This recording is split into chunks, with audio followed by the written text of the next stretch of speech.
நம்ம இலக்கியாவும் கௌதமும் இருந்துட்டு இப்போது இந்த அஞ்சலிக்கு சரியான வேலை எல்லாத்தையுமே கொடுக்க ஆரம்பிச்சிடுறாங்க. இதுக்கு மேலே அஞ்சலிக்கு யோசிக்கிறதுக்கு கூட டைம் இருக்காது. ஆனால் அதே சமயம் இப்போது அஞ்சலியை வந்து பார்த்தீங்கன்னா இங்கேருந்து கார்த்திக் கூட இருந்து வெட்டி விடணும் அப்படின்னா அடுத்ததாக வேறு யாராச்சும் வந்து பார்த்தீங்கன்னா சேர்க்கணும் இல்லையா? அதனால் வந்து பார்த்தீங்கன்னா மறுபடியும் உடனே வந்து பார்த்தீங்கன்னா பிரியாவுக்கு ஃபோன் பண்ணி வர சொல்கிறாங்க. பிரியா கிட்ட வந்து பார்த்தீங்கன்னா கார்த்திகை கல்யாணம் பண்ணிக்கிறதுக்கு என்ன அபிப்பிராயம் அப்படின்றத கேட்கும்போது பிரியா இருந்துட்டு விஷயத்தை வந்து பார்த்தீங்கன்னா தெளிவாக சொல்கிறாங்க. அதாவது நடந்தது எல்லாத்தையுமே வந்து பார்த்தீங்கன்னா சொல்கிறாங்க. அப்போவே வந்து லவ் பண்ணேன் அப்படி இப்படிங்கிற மாதிரி வந்து சொல்கிறாங்க. இது எல்லாத்தையுமே கேட்டதுக்கப்புறமா நம்ம கௌதமும் இலக்கியா வந்துட்டு ஒரு முடிவுக்கு வந்துட்டாங்க.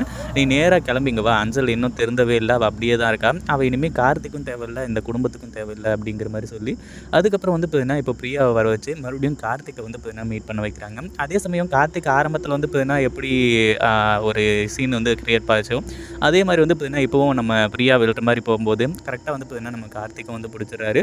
அதுக்கப்புறம் வந்து பார்த்தீங்கன்னா நம்ம பிரியா கூட சண்டை போட்டு கோவமாக வந்து பார்த்தீங்கன்னா கிளம்புறாரு. ஆனால் பிரியா இருந்துட்டு சொல்லக்கூடிய விஷயத்த கேட்டு நம்ம கார்த்திக் மனசு கொஞ்சம் கொஞ்சமாக மாற ஆரம்பிச்சிருது.